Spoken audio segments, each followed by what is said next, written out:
বন্ধুরা এই দেখো এখানে বাঁধাকপি, পেঁয়াজ, লঙ্কা কুচিয়ে নিয়েছি, একটু লবণ দিয়ে দিলাম, একটু হলুদ আর লঙ্কার গুঁড়ি আর বেসন, কর্নফ্লাওয়ার সব কিছু ছাড়াই আজকে আমি একদম মচমচে বাঁধাকপির পকোড়া কিংবা বড়া যাই বলো সেটাই করে দেখাচ্ছি।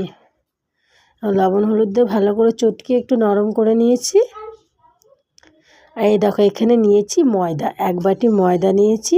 এই ময়দাটা দিয়ে একটু শুকনো শুকনো একদম মানে শক্ত করে মাখবো।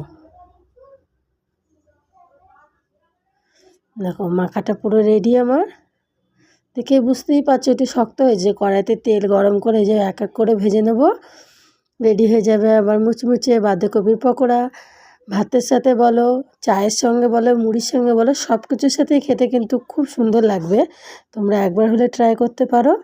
আর নতুন বন্ধুরা যারা আমার ভিডিওটা দেখছো অবশ্যই একটা লাইক কমেন্ট করে দিও আর চ্যানেলটাকে সাবস্ক্রাইব করে পাশে থেকো। দেখেছো বড়গুলো কত খাস্তা হয়েছে, খেতেও কিন্তু খুবই ভালো লাগছিল।